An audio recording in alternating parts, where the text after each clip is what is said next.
দেশের বৃহত্তম সোলার প্ল্যান্টে বিদ্যুৎ উৎপাদনে যাওয়ার পর থেকেই বদলে গেছে গাইবান্ধার সুন্দরগঞ্জ উপজেলার তিস্তাপাড়ের দুর্গম চর লাটছালা ও চর খোর্দা এলাকার চিত্র।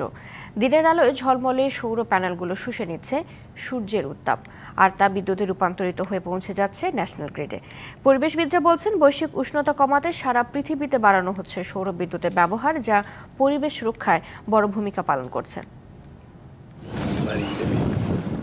গাইবান্ধার সুন্দরগঞ্জের ধুধু বালুচরের পরিত্যক্ত ৬৫০ একর এলাকার জমিতে লক্ষাধিক মাউন্টিং পাইলসের উপর সারি সারি সাজানো ৫,৫০,০০০ সোলার প্যানেল, যেখানে প্রতিদিন উৎপাদিত হচ্ছে ২০০ মেগাওয়াট বিদ্যুৎ।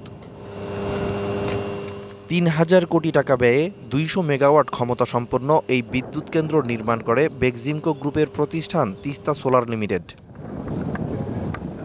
২০২৩ সালের ৮ই জানুয়ারি থেকে সৌরবিদ্যুৎ উৎপাদন শুরু হয়। ১৫ মাসেই ৪২ কোটি ৩১ লাখ ইউনিট বিদ্যুৎ সরবরাহ করেছে প্রতিষ্ঠানটি। ফলে এলাকার মানুষের মধ্যে সৃষ্টি হয়েছে ভিন্ন ধরনের উচ্ছ্বাস।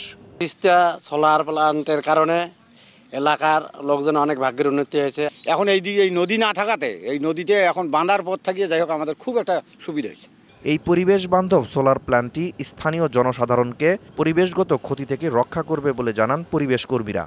অবশ্যই আমাদের পরিবেশের জন্য একটা বড় ধরনের ভূমিকা পালন করবে, মানে আমাদের বৈশ্বিক যে উষ্ণতা সেটাও কমিয়ে আনতে ভূমিকা পালন করছে। এরই মধ্যে এই প্ল্যান্টের কারণে উত্তরাঞ্চলে লোডশেডিং অনেকটা কমেছে বলে দাবি প্রকল্প পরিচালকের। প্ল্যান্টটাকে ইনাগুরেশন পর ভোল্টেজ স্ট্যাবিলিটি ভালো হয়ে গেছে, পাওয়ার ফ্লাকচুয়েশন কম আছে, লোডশেডিং কম হয়ে গেছে। তিস্তা সোলার প্ল্যান্টকে কেন্দ্র করে ব্যবসা বাণিজ্যের প্রসার ঘটেছে বলে জানান প্রকল্পের মহাব্যবস্থাপক। যে প্রজেক্টটাতে আমাদের ইটসেলফ একটা ব্যাপক কর্মসংস্থানের আমরা তৈরি করেছি। এখানকার যারা কাজ করেছে অধিকাংশই হচ্ছে এলাকার স্থানীয় লোকজন। এই লোকজনদের এখানে ব্যাপক কর্মসংস্থানের সুযোগ হয়েছে এলাকাকে এই প্রজেক্টকে কেন্দ্র করে, এবং এই কর্মসংস্থানগুলোর জন্য আরও কিছু সেকেন্ডারি কর্মসংস্থান হতে তৈরি হচ্ছে।